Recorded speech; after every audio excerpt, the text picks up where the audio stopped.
Hello,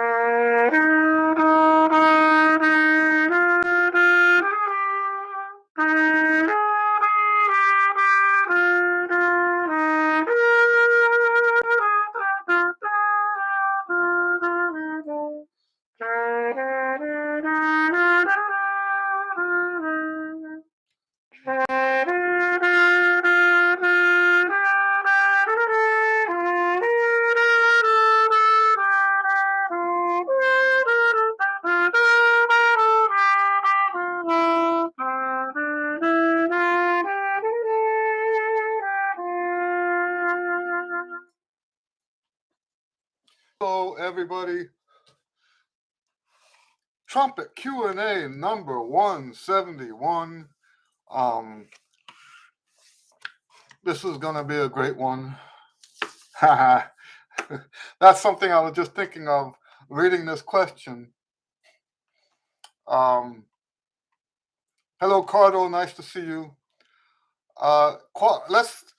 Before we jump into answering questions, let me go through this list of things I want to start saying before we start every week. I want to remind everybody that I have the monetization, the advertising turned off during the live stream, okay? And the reason I'm doing that is so that you guys don't have to go through that, right?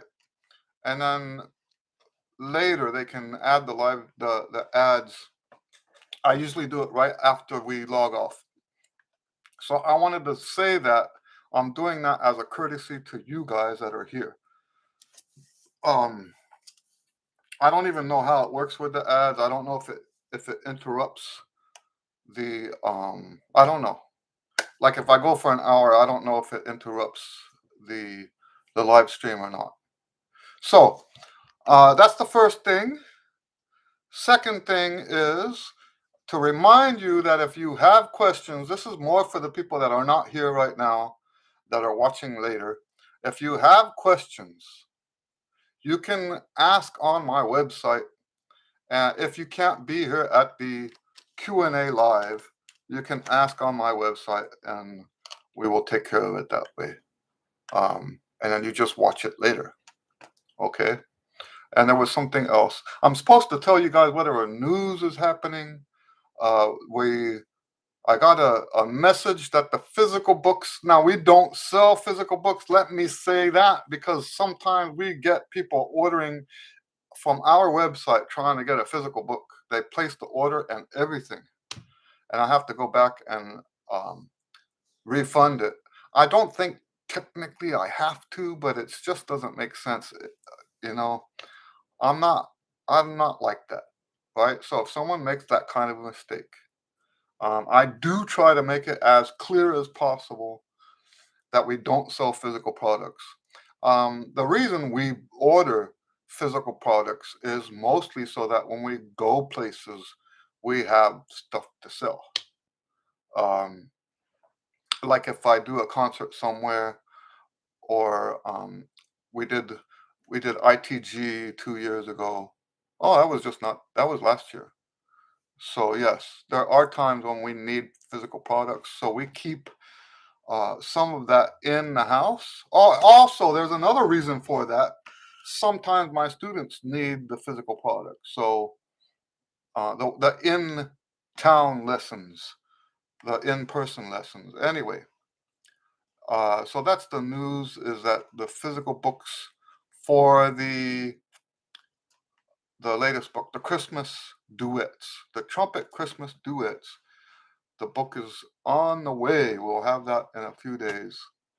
What other news? So I don't think I told you guys, if anybody's watching this that lives in this area, I actually play in the Galveston Beach Band. I don't know why I haven't been telling people that. Galveston Beach Band is a over 75-year tradition on Galveston Island on Tuesday nights. And we play patriotic music. We play different kinds of concert band music. We play a little bit of jazz. So if you're in the area, you can come check that out. It's right across the street, 7:30 Tuesday night, right across the street from Rosenberg Library. All right. I think that's it. My little list of things I'm supposed to say before we start is missing. So I'm making this up as I go. All right. Let's talk about Cardo's thing, and we'll talk about why I laughed earlier. Let me read this to you. Hi Eddie, how are you doing? I'm doing good, thank you.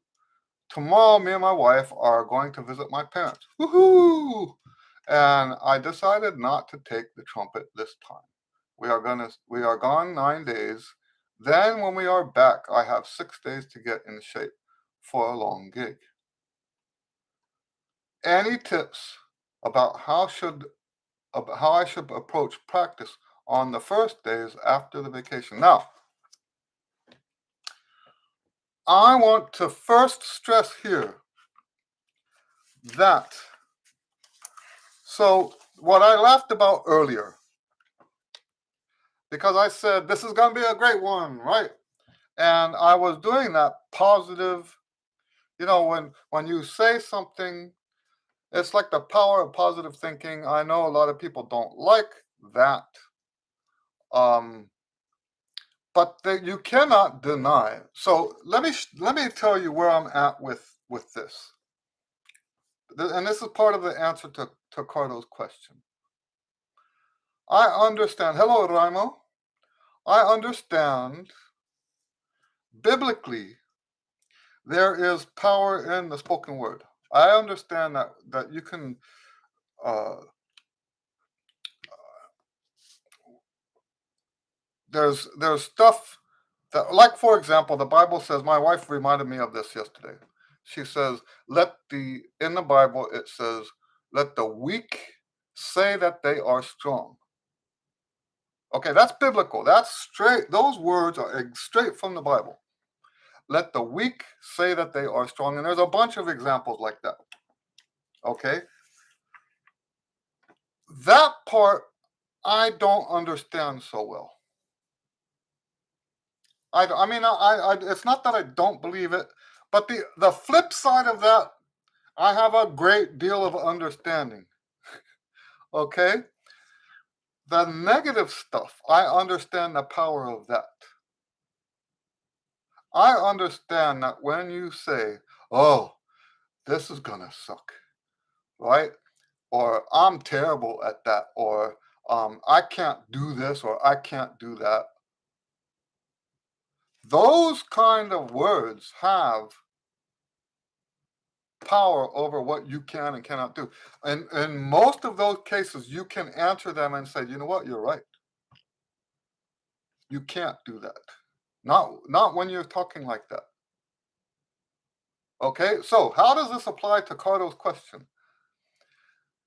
You have 6 days to get back in shape for a long gig. The first thing I want you to do, if you were my student, the first thing I would say is don't think of it as getting back in shape. You don't lose anything in 9 days. You do not lose anything in 9 days of taking off of the horn. There is one exception to that. Now, I have to say this exception because there are people out there that play this way. If you rely on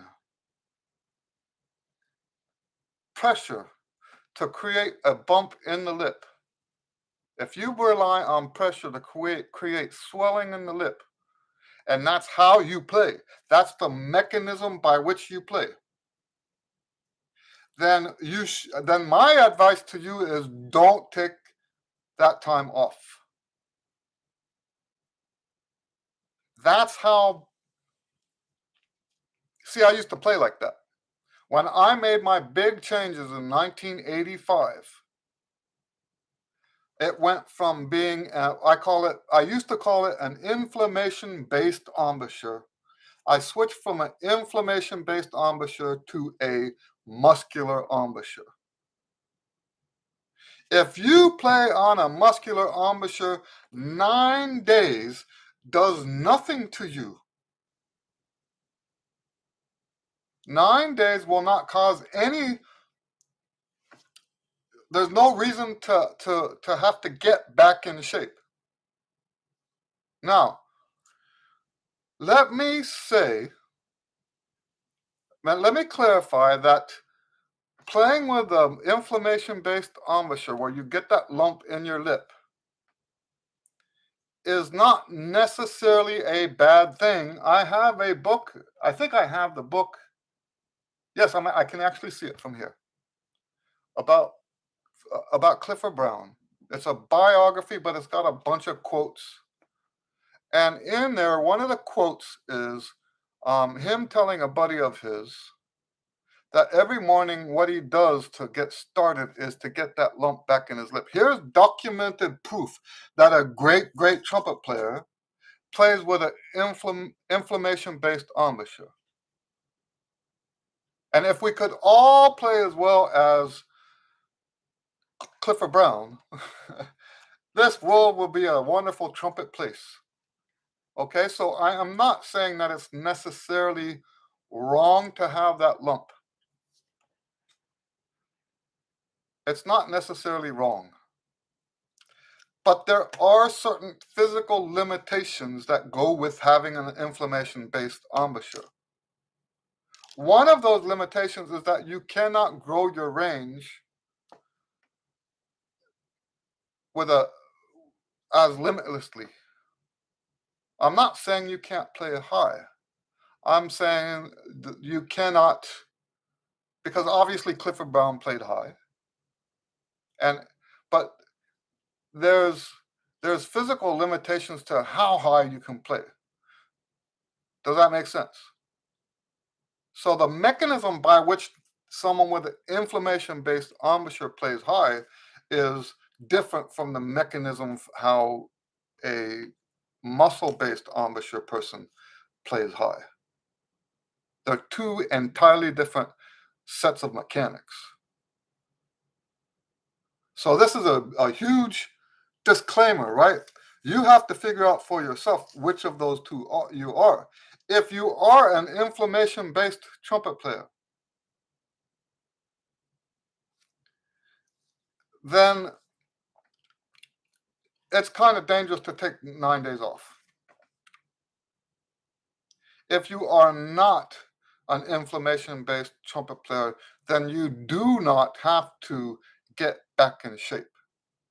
The reason you would have to, so let's say you have no choice, you're an inflammation trumpet player, but you have to take this 9 days off, which does happen, by the way. This is one of the limitations of having an inflammation-based embouchure. This is one of the limitations. Let's say you go to the hospital, heaven forbid, but let's say you end up in the hospital and you're there for 2 weeks. And here's another example. What happens if you go to the dentist and you get the Novocaine and they do that to your face and all of that lump gets flushed out because you went to the dentist? Then you have to build the lump back up again. And it's not a one-day thing. So let's talk about an answer for both of those. Now remember, my first answer was that based on the fact that my assumption, and it might be a false assumption, my assumption that you're a muscle-based embouchure, then we want to stop getting our head in this place where we lose anything because we took time off. You don't lose anything. Now, so for me, what happens is I lose, it's the weirdest thing. I lose two things when I take long times off. My sight reading suffers a little bit. And I mean a little bit. Most people can't tell. You know, the guys I work with, they don't say, Eddie, your sight reading is slipping. No, it's just I don't feel as on top of it. The other thing that goes that suffers a little bit, and nobody would know, right? Because they don't know what's in my head, is the improvisation. So in that case, what's really happening there is that my mind is getting foggy, right? It just because those are both time issues. Those are both based on how fast can you think, and if you don't practice doing that on a regular basis, then yes, it can be a little difficult coming back. Um, so, but physically, let me tell you about the first time I put this to a test. When I met my wife, she was a physics professor in PE, this Port Elizabeth in South Africa. So I went to go visit her, and I did take my horn. I did at the university. I did a workshop, and I did practice. I think maybe 4 times in a whole month. I was there for a month. I practiced 4 times in a month with no gigs, no students. You know the difference between if I go 2 weeks without practicing right now, I'm playing in the students, I'm playing in the gigs. So it's really not time off. But in South Africa, I played maybe once a week for a short period over a course of a whole month. I had a gig the night that the plane landed. It was a mistake. I didn't plan it that way. I wasn't understanding how the flight, the landing time. I didn't understand the landing time, and I missed it by a day. And I ended up landing Saturday morning, and the gig was Saturday night. Um, and it was a tough gig, uh, like most of the gigs I had back in those days. This was about, well, actually, I can tell you because our anniversary is coming up. This was 16 years ago. No, because it was first. Okay, it's 17, 18 years ago because we weren't married yet. Um, so, yeah, I went basically a whole month, not technically completely off because I did take my horn. For, I did practice four times. Um, had a gig when I got back, and I lost absolutely nothing. That is the advantage of having a muscular embouchure as opposed to. Now, does that mean I'm better than Clifford Brown? That does not mean I'm better than Clifford Brown. You work with what you've got. There are probably advantages to that way, right? Disadvantages. It's always pros and cons. Life always has a balance that way. Uh, the specific con that I'm talking about right now for having an inflammation based embouchure is that I could not have done what I did. That would not have been possible. Okay, I hope that makes sense. So, um, now let's talk about what do you do when you get back with both embouchures. Okay,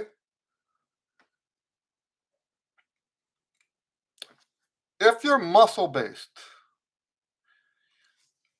the main thing you want to do is the routine. Make sure you do so. I don't know if you're doing my either my Chops books or the Chops Express or the daily routines, but you want to do something based on the physical trumpet pyramid. I would recommend being very slow about it. Very slow, calm, relaxed. Maybe spend a little bit more time than usual on the lip buzz. Maybe spend a little bit more time than normal on the long tones. But that's really one of the beautiful things about the physical trumpet pyramid is that, well, where did I get it in the first place? I got the physical trumpet pyramid when I thought I had, it was in 2000, I'm not 2000, 1985, and I thought I was going to go into the army. I had just made all my changes that I just told you about. And I was concerned that going to boot camp, I would end up forgetting everything that I did. So I wrote it down. I wrote for myself instructions of what to do when I got out of boot camp. Those instructions that I wrote for myself, which I ended up not having to use because I didn't get into the army, those instructions ended up becoming the physical trumpet pyramid. So the physical trumpet pyramid has its roots in coming back from a extended time off. I hope that makes sense. Okay? So the main thing is to do the physical trumpet pyramid. And when I say the physical trumpet pyramid, the three routine books, it's actually more than three, but the three, so that the other one's a series. Daily Routines, Chops Express, and all the Trumpet Chops books, they're all based on the physical trumpet pyramid. They are all different variations of the physical trumpet pyramid. That's how you come back. It's different. Okay, so now that I've said that, what if you have a inflammation-based embouchure and you are forced to take time off? Then here's the difficulty in that. This is why people don't take time off. Is it's too easy to get too much swelling or not enough swelling. You know those people that always talk about consistency when you practice? That consistency is absolutely necessary for someone who has an inflammation-based embouchure,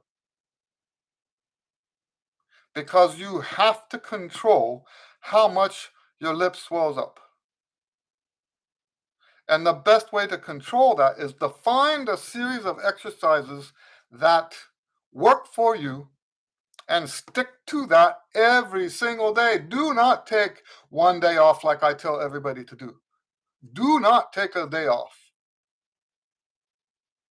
If you want to play on that kind of embouchure, you have to have, well, let me word it this way. If you want to do your best with that kind of embouchure, you have to play every day. You have to practice every day. You have to do the same routine at the same time every day. You only make minor tweaks as you go. If you make major tweaks, either too much inflammation, not enough inflammation, now you've got trouble on the gig.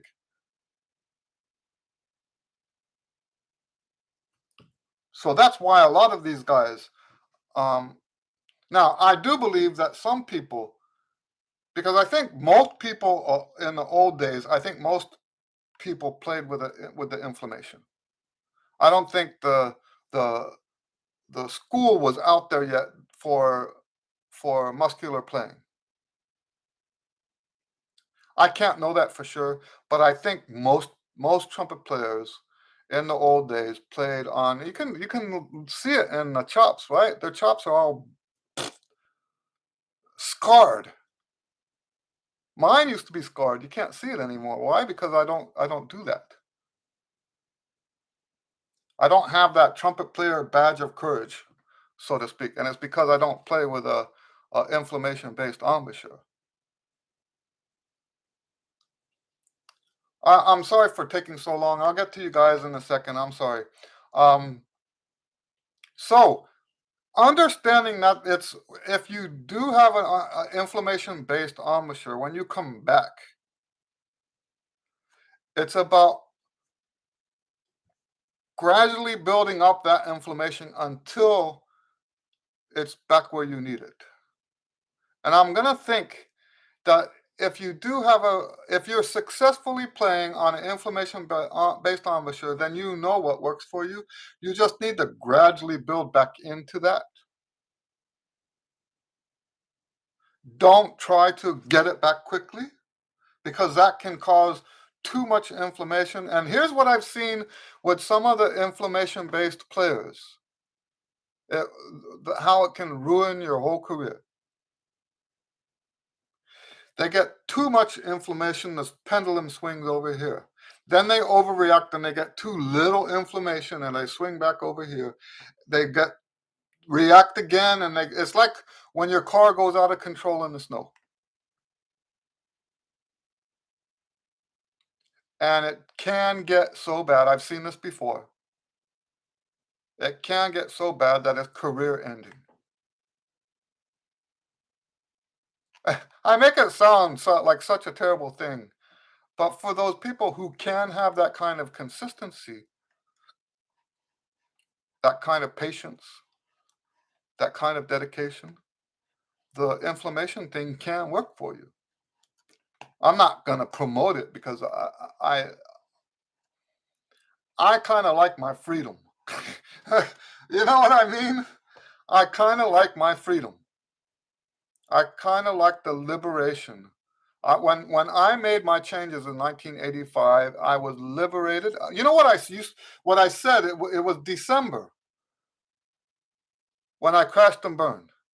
It was December, and I put my horn in the closet, and I said somewhere, I don't remember, maybe in my journal. I used to journal back then. Um,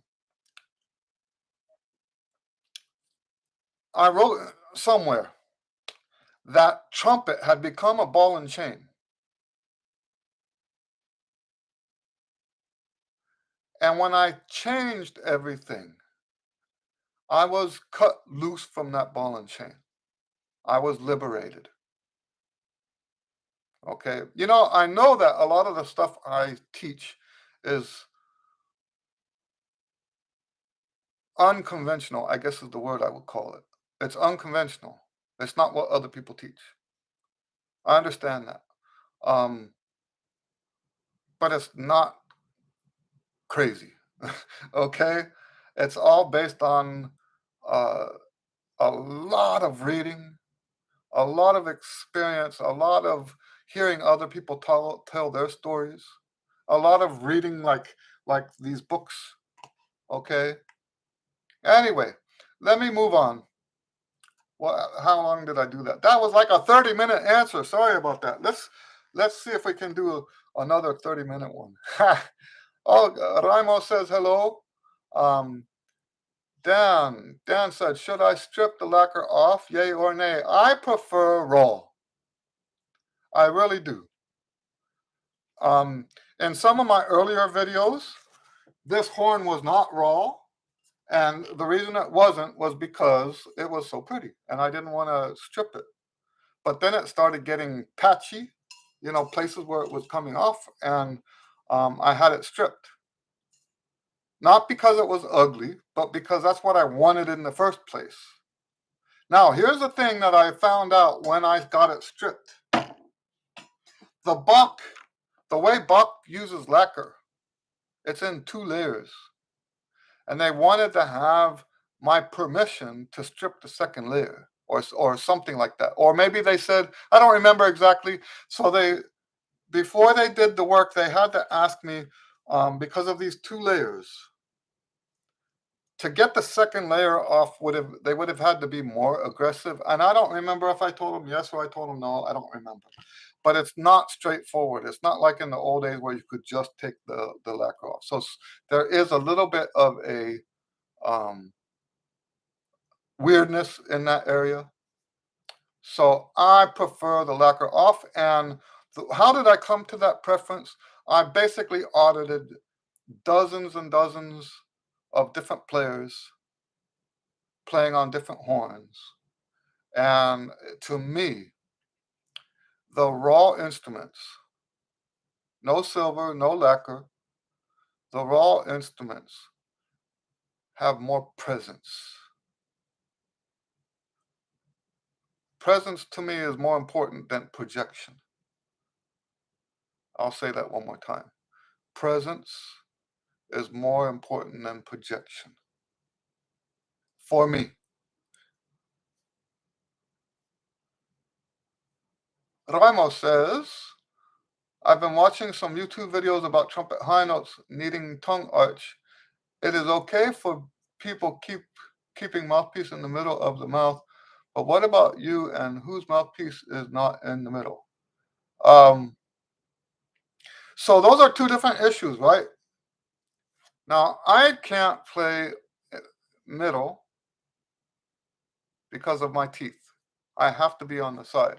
Now, this doesn't affect at all the tongue position. It doesn't. If you want to elaborate on that, please do. But from what I'm understanding about what you wrote, you're asking, is tongue arch different for people who play off to the side? That's what my understanding is, and the answer is no, it's not different. We still use tongue arch. Now, not everybody uses tongue arch. That's another myth. Not everybody does that. Most people do, I think, but not everybody. In other words, that's not the only way to play high. Gabriel says, hello, Eddie and friends. Hello, Gabriel. Dan says, just curious what mouthpiece everyone is using. Yeah, so Raimo says he's on a 1.5C. If anybody else wants to chip in on what mouthpieces they're using, I've been using Warburton lately because I have a Warburton kit.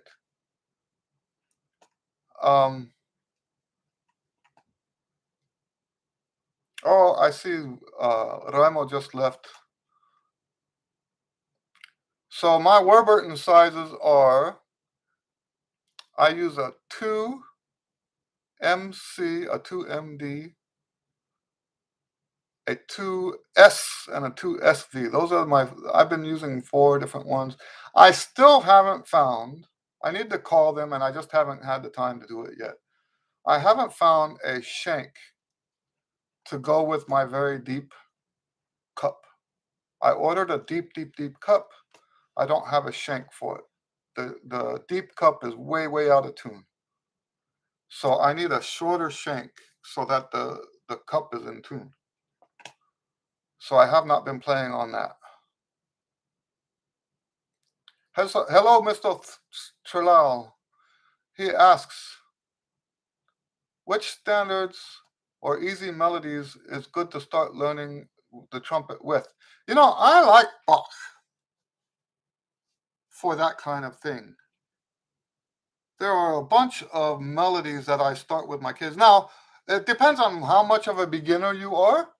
If you are a absolute beginner, I like to start with folk songs. I actually have a list of folk songs that I wrote out for my students. Let me open that up and read the list to you.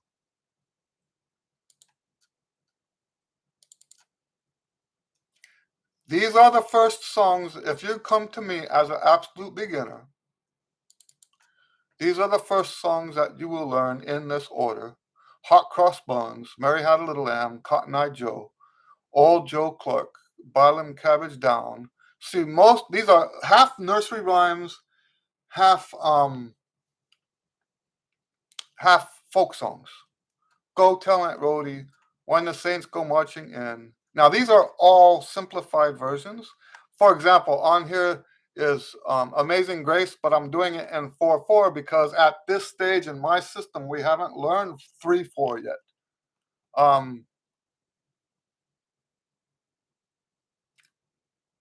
Jingle Bells, Long Ago, London Bridge, Twinkle Twinkle Star, Oh, Twinkle Little Star, Polly Wolly Doodle, Russian folk song, St. Jane's Infirmary, My Bonnie, Ode to Joy, Ayuetta.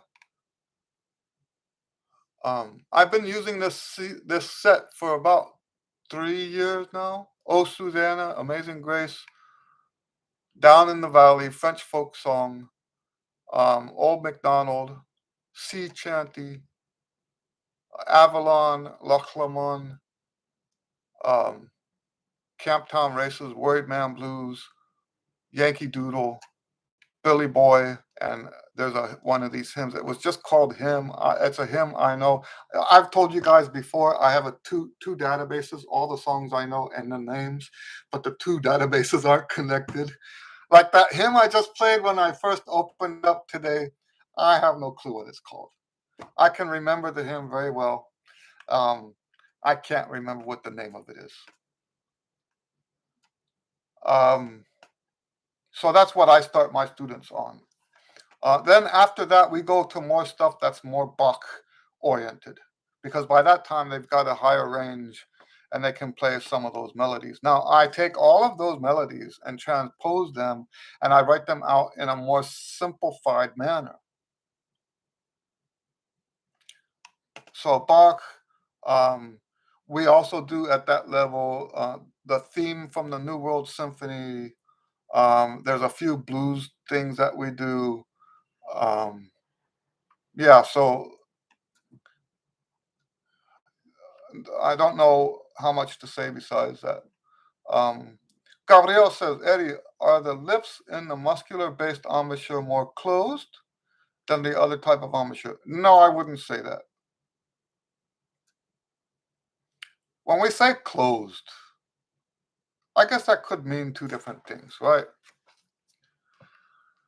People talk about changing the aperture.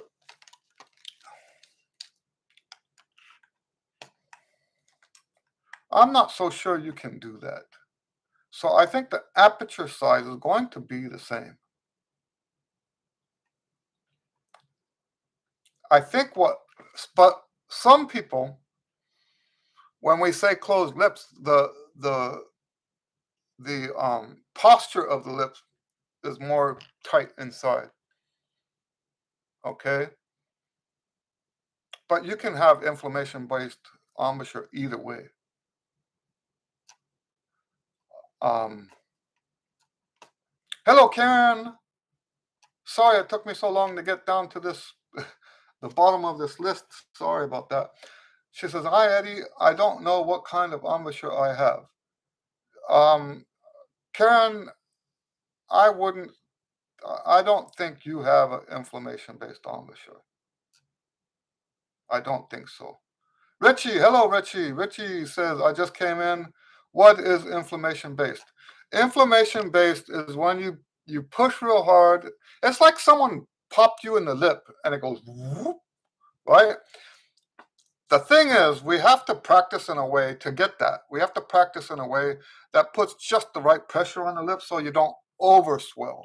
If you overswell, the lip won't vibrate at all. If you swell too much, the lip won't vibrate. If you don't swell enough, you can't get the high notes, and you've got no what is it called, endurance. So basically, it's it's the same process that happens as if you had gotten popped in the face. Okay, it's the same process. Um, so inflammation. The reason I call it inflammation based is because my understanding of inflammation is that the white blood cells get in there and do their job. Well, while the white blood cells are in there, it swells up, it gets inflamed, right? Maybe so. I'm not as well versed in that kind of stuff as maybe I should be, and I might be calling it something that it's not. Using the wrong words doesn't change what it is. A big old lump in the lips, okay? If you've got a big old lump in the lips and that's how you play the instrument, That's an inflammation-based embouchure. If that lump goes away and now you can't play,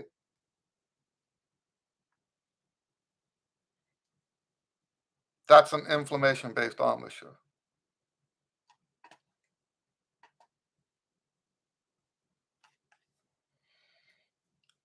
Okay, where am I? All right, Richie says, I am a, a bloody beginner. Raimo says bye-bye. Gabriel says he's a 9, a 6, a 6 p.m. That's my dyslexia. Karen says, only have a few to choose from, but I'm on a 10.5C. Carlo says, thanks a lot, Eddie. Well, you're welcome. Mr. Turlal says, okay, thanks.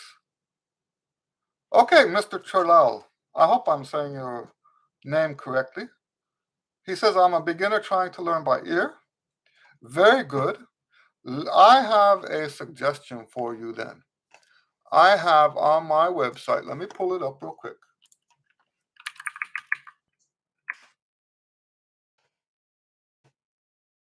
Now, I don't know. Let me do a search on my web. My website is so huge. I can't find a lot of stuff on here. If you're ever at my website, please use the search button, okay? Because it is. I have a page here. I'm going to put the link.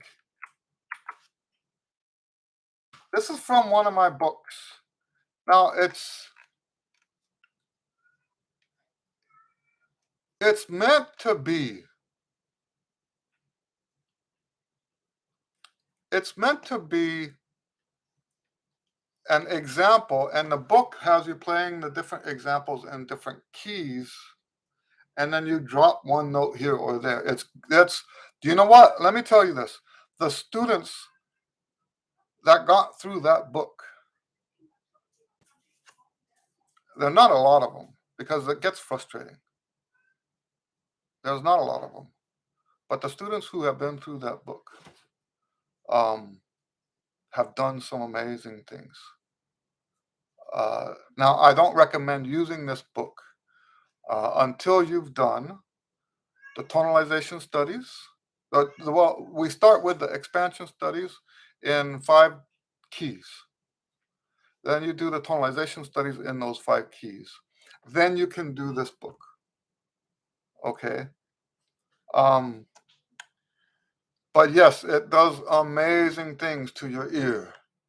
But what I'm recommending for you, Mr. Turlal, is that you can play the videos on this page and learn those songs. It's got a bunch of the same songs that we just talked about that are in my list. And you know, if you want to use it to also learn how to read music, that's fine too, because the notes are on there. All right. But this page that I put the link for has, I don't know what it is, like, I don't remember how many. It's like 30 of these songs. Bluebells of Scotland, Blue Tail Fly, the Crawdad song, Long, Long Ago, which I told you was in there, Billy Boy. I like this one, Cluck Old Hen. So that would be a wonderful place for you to start on that page. Okay? Listen to the song, try to play it back. I recommend listening 10 times before you try to play it by ear. That way you have it clearly in your head. And then after you've listened, sing along. Don't sing along until after 10 times. Okay? Playing by ear, this is a thing, right? Listen 10 times, sing along maybe 5 times, and then start trying to play it. Now, the way we play by ear is through I call it fishing. You fish for notes. You fish for notes. You fish for the first note. Once you know you have the first note, play the first note, then fish for the second note. What I mean by fishing, you try a note, you if it's not the right one, you do something else. You keep trying different notes until you get the note that's correct. That's how you learn to play by ear. You don't even have to know what the note name is. You don't have to know um, you don't have to know any of that. You don't even have to know anything about trumpet. You can now there are disadvantages to playing by ear. There are very serious disadvantages um, because you can't read music. But for those that insist on playing by ear, once I said as I said earlier, there's pros and cons to all this stuff. There are pros to be to being a reader. There are pros to being someone who plays by ear. There are negatives to being a reader, and there are negatives to being able to play by ear. Okay, but these are those simple songs I was telling you about, and I hope you take advantage of that because the songs are in progressive order. I put a lot of effort. You would laugh to see the database that I created, not the database, the spreadsheet that I created to put these in the right order. Put a point system for all these things. And now maybe some people with their own strengths and weaknesses might find the order a little bit out, but for the most part, the easiest stuff is at the beginning, the hardest stuff is at the end. Um, yeah, I strongly recommend that for you.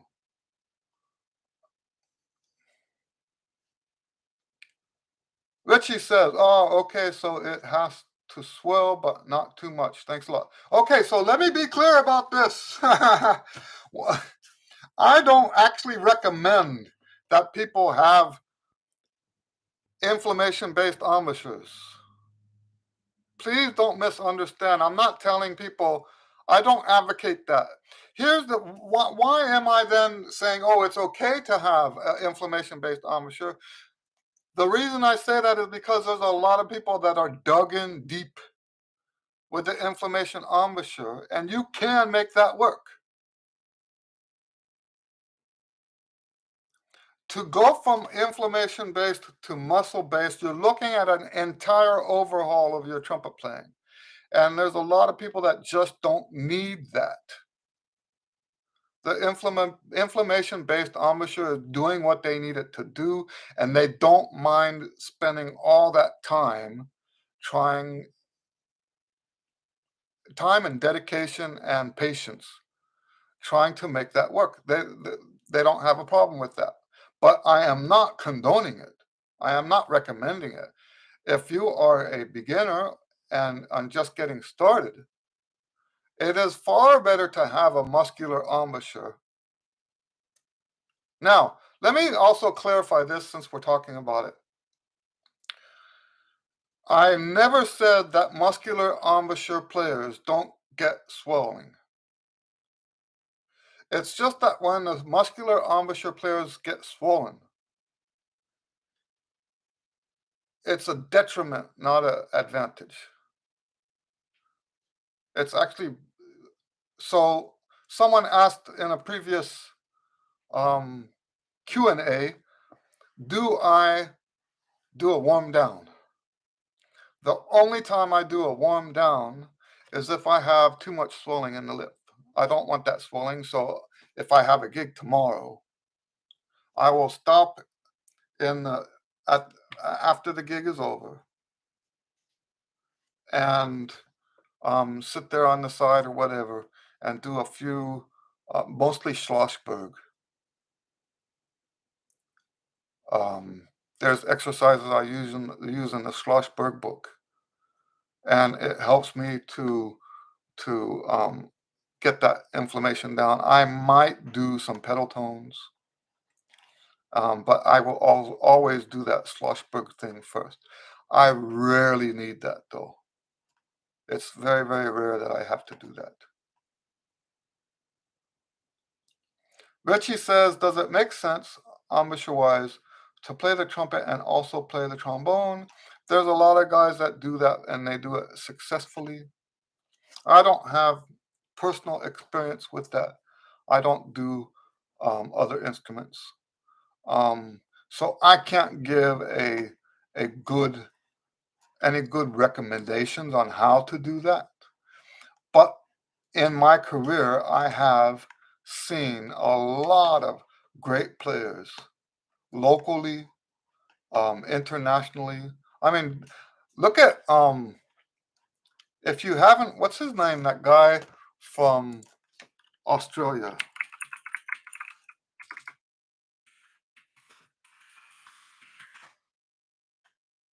James Morrison. Yes, Steve says Morrison. James Morrison plays all the instruments.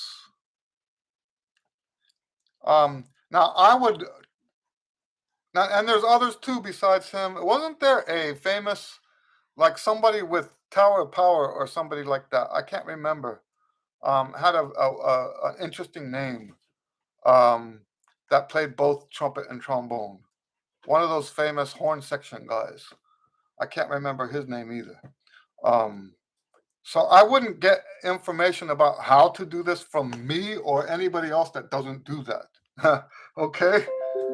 But if you can find someone that does that to ask questions, I would strongly recommend how do they do that where one doesn't hurt the other. Richie says, what do you think about solfeggio? I've never seen solmization. I have to look that up. Oh, what's going on here? My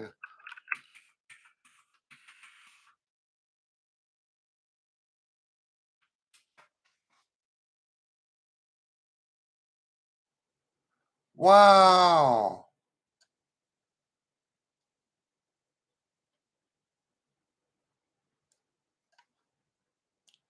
Hey, I didn't know that word. I just learned something. Wonderful. So we call that the oh with hand signs. So I've never done the hand signs. That's what you mean by okay. I didn't know that's what it was. Yeah, I don't know. It's an educational tool. And here's how I feel about that. If you go to a school or have a teacher that's what they teach, do it. If it's hard, we live in a time right now when people are just a bunch of wimps. If it's something is hard, they quit. What? And it's actually kind of scary, right? It's actually kind of scary because um, that means you can't expect like me as a band leader. If if if I hire a bunch of guys that are afraid to do something that's hard, afraid to accept the challenge, um, what can I do? I can't. Yeah, I mean, you know what? I talked last time about the effects of commercialization on the music musicians and the music industry, and there's a lot of people want to say, oh, capitalism is bad or communism is bad, but it's the commercialism that's bad. I remember when they started having pain-free dentists. And where did I learn about pain-free dentists? Because I wasn't going to the dentist at that time. And this was in the early 90s. And I got a business book talking about marketing and stuff like that. And they talked about how important it was to make things easier for the customer. And what they used as an example was pain-free dentists. At the time, that wasn't much of a thing. It was just becoming a thing. You go to the dentist, you never feel a thing.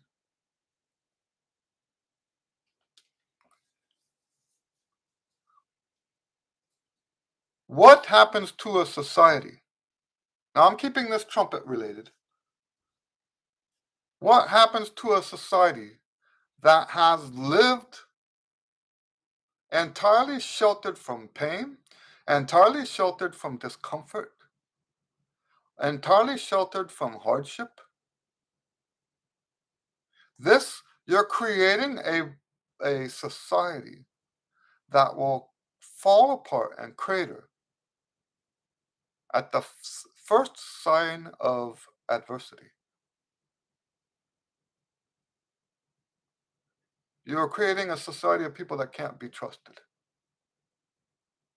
right? And now I kind of forgot how I got there. We're talking about the hand signs. Oh, because okay, yes. So, um, I have heard.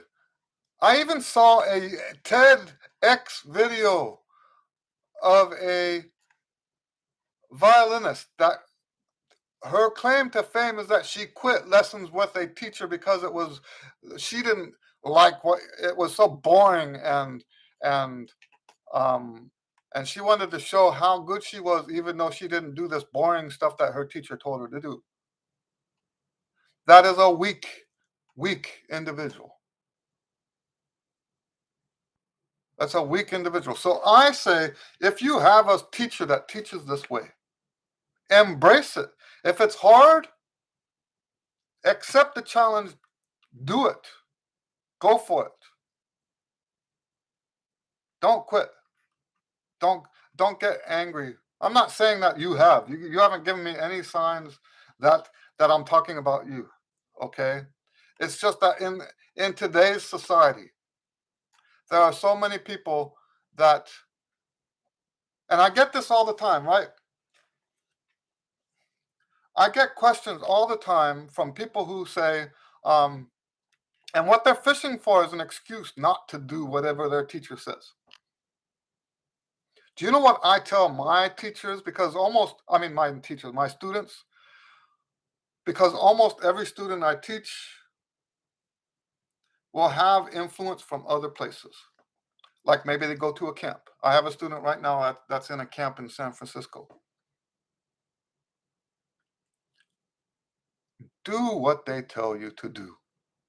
And if it's different from what I've been teaching you, embrace that. Don't say, oh, well, that's not right. That's not how this works. So now, do I think that someone should do this? Like I said, this is a educational method. If I'm not mistaken, it's a way to teach solfeggio. Um, so should you do this on your own? No, I don't think so. If you have a teacher and that teacher is saying, um, they're going to do all that stuff, the hand signals, then um, do it, embrace it. If it's hard, embrace it even more. The problem with commercial, and there's a whole bunch of things that's wrong with commercialism, a whole bunch of things. And I'm going to say it one more time. People get upset about capitalism. People get upset about, we have commercialism in communism. The root problem is not those things. I think those things. I think I think there's something. I'm not going to say there's nothing wrong with communism. Yes, of course, there's something wrong with communism, but the biggest problem we have in our society today is neither one of those. The biggest problem we have in our society is that commercialism is making us all a bunch of babies, and it has just as much effect on our lives as musicians as it does in outside of music. People who quit university because they got their feelings hurt. People who quit lessons because okay, so do you know what? Let's look at this. Because I'm unconventional, one of the things that makes me unconventional, I know we're over time. Thanks for hanging out with me. One of the things that makes me unconventional is my Christian belief that I should not practice witchcraft in the way I do business. What is witchcraft in this case? I just saw a Derek Prince video that spelled out. If you type in YouTube Derek Prince witchcraft, this video will probably come up. It's about, I think, like 9-15 minutes, somewhere around like that. And he defines witchcraft as any time that you try to manipulate or intimidate people to make them do what you want. And yes, most forms of sales, most forms of marketing employ witchcraft. They make you want to buy the product. They have made a science out of manipulating you to make you want something. And we have this we were talking about it last week um, with Mouthpiece Brands or something like that. I don't remember exactly what it was.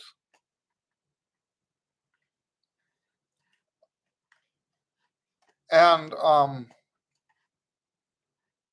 that's commercialism.